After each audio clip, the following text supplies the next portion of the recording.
Halo, Assalamualaikum warahmatullahi wabarakatuh. Perkenalkan, nama saya Muhammad Alfi Apriansa dari kelas manajemen 18B dengan nomor induk mahasiswa 1841 6261 1129. Pada kesempatan kali ini, saya akan mempresentasikan dan menjelaskan mengenai hasil dari kerja praktik saya yang dilakukan di kantor pemasaran perumahan Simpang Asri 1 Karawang. Latar belakang mengapa saya mengambil mengenai komunikasi. Artinya saya mempercayai bahwa komunikasi dan kedisiplinan merupakan salah satu kunci dari keberhasilan sebuah perusahaan. Artinya, apabila terjalinnya komunikasi dan adanya kedisiplinan di perusahaan tersebut, maka kemungkinan besar visi dan misi dari perusahaan tersebut akan tercapai. Sedangkan dari kantor pemasaran perumahan Simpang Asri 1 ini merupakan sudah diisi oleh para marketing yang memiliki pengalaman, khususnya di bidang perumahan ini. Profil perusahaan. Nama perusahaan adalah Kantor Pemasaran Perumahan Pesona Simpang Asri 1. Bisa dilihat logo perusahaannya seperti itu. Visi dan misi perusahaan. Visi menjadikan kantor pemasaran Pesona Simpang Asri sebagai kantor pemasaran yang menjunjung tinggi profesionalisme. Artinya profesionalisme di sini, setiap pegawai maupun pegawai tetap atau freelance yang berada di kantor tersebut harus profesional sebagai pekerja. Artinya harus menggunakan pakaian yang rapi dan memiliki sikap yang bagus, tahu posisi, artinya apabila ada atasan maka hormat dan lain-lain. Misinya meningkatkan penjualan unit rumah subsidi kepada masyarakat yang belum atau ingin memiliki rumah yang layak unik, murah, serta prosesnya mudah. Misi di sini sangat sederhana. Artinya misi daripada tim pemasaran ini adalah menjual rumah sebanyak-banyaknya, apalagi rumah subsidi bagi masyarakat yang belum memiliki hunian yang layak,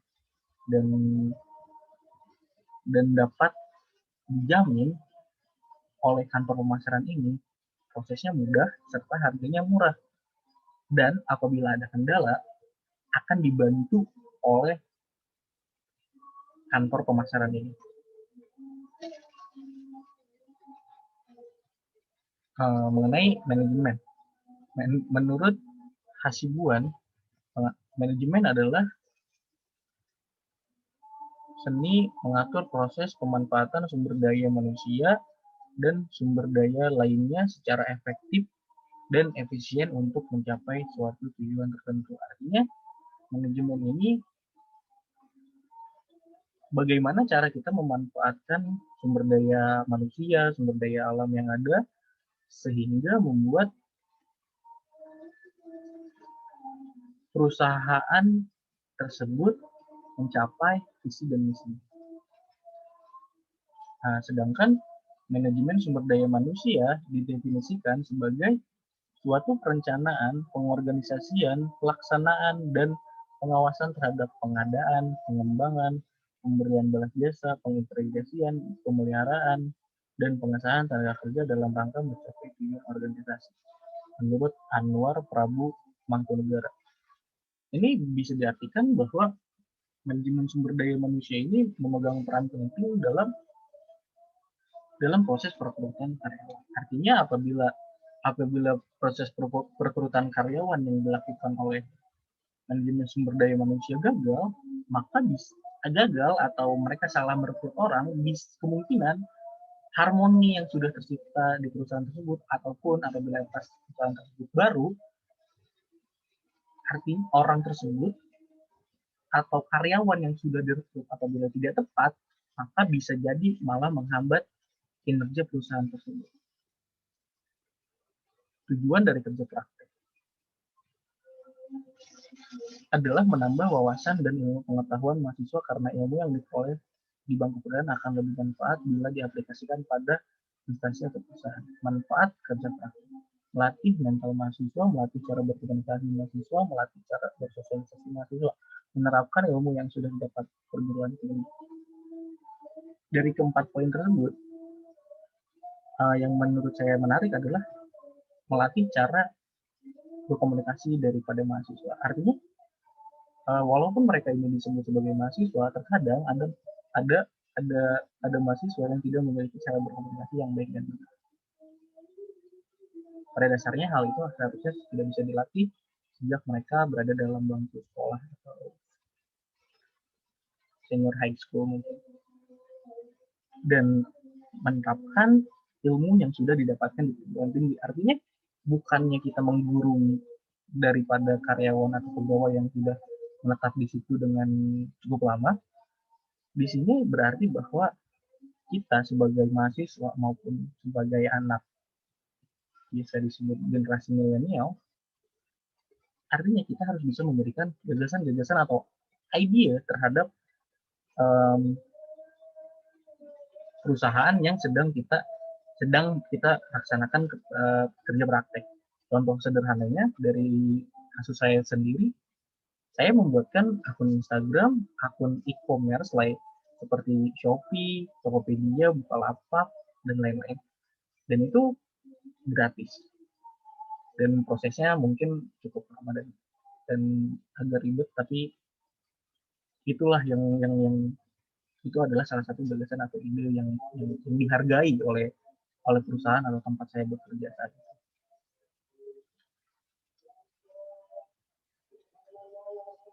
Yang saya lakukan, tugas utama saya adalah melakukan pemasaran di sosial media, memberikan ide atau gagasan kepada tim pemasaran.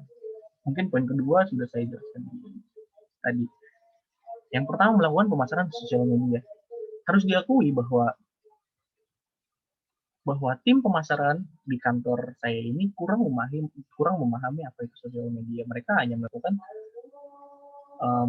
promosi-promosi di Facebook, sedangkan sosial media banyak, apalagi sekarang Instagram sedang digandrungi oleh anak-anak sekarang dan mungkin mereka menghabiskan waktu lebih banyak di Instagram daripada di Facebook.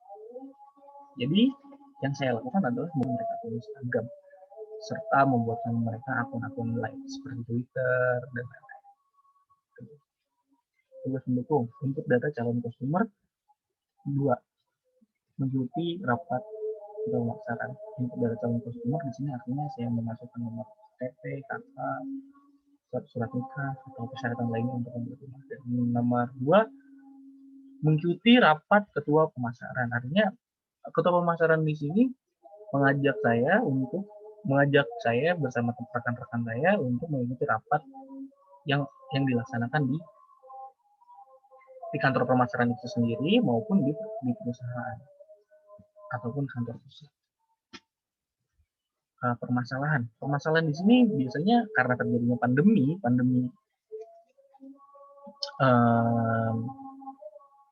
COVID-19 ini membuat cara pemasaran ini agak terhambat, seperti tidak boleh berkerumun. Jadi kita sebagai pemasar, sebagai pegawai di situ agak sulit untuk membagikan brosur secara pintu ke pintu, gitu. Agak sulit ini, dan semakin diperparah dengan tim yang berada di kantor pemasaran, pegawai-pegawainya yang kurang memahami sosial media. Mereka paham sosial media, namun mereka belum tahu waktu-waktu yang tepat kapan untuk upload. Prime time dari sosial media itu sendiri mereka belum mengetahui. Solusi yang kami tujukan adalah harus mulai aktif di sosial media, tahu prime time-nya sosial media kapan-kapan saja, dan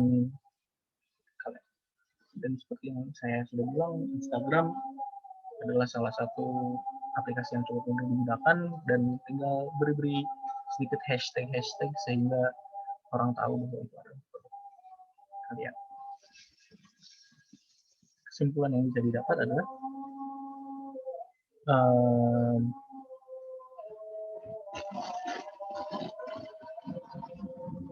dilihat dari sisi manajemen sumber daya manusia di kantor pemasaran untuk pegawai yang sipil, mulai dari pakaian secara rapi dan kedisiplinan pegawai untuk datang ke waktu sangat diperlukan untuk peningkatan kinerja. Apabila di kantor pemasaran yang saya sudah melakukan kegiatan kerja praktek, saya pikir tingkat kedisiplinan ini sangat baik karena kita harus datang tepat waktu sehingga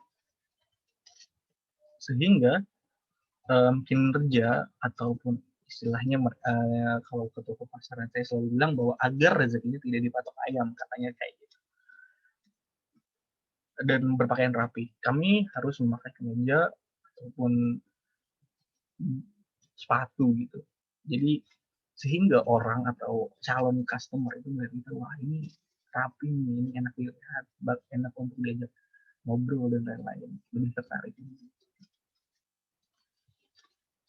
Saran saya bagi kantor pemasaran yang saya dulu kerja, saya melakukan kerja praktek maksudnya, kedepannya lebih baik lagi dan lebih profesional. Artinya profesional di sini adalah kantor pemasaran pesona cendrawasih satu ini kurang profesional karena ada salah satu tim pemasaran atau pegawai di situ membawa buah hatinya ke tempat kerja, dan menurut saya itu bukanlah sesuatu yang profesional. Mungkin anak kecil itu bisa mengganggu proses orang bekerja. Ini berikut adalah foto-foto saya dengan teman-teman saya, dan ini adalah Bu Rosdiana yang membimbing saya selama ini, salah satu tim pemasarannya, namun ketua pemasarannya adalah Pak Cahya Timur. Ini proses pembagian brosur di lingkungan sekitar. Ini proses survei lokasi, survei unit pada calon customer yang menggunakan topi warna putih, dan selesai. Terima kasih atas perhatiannya. Assalamualaikum warahmatullahi wabarakatuh.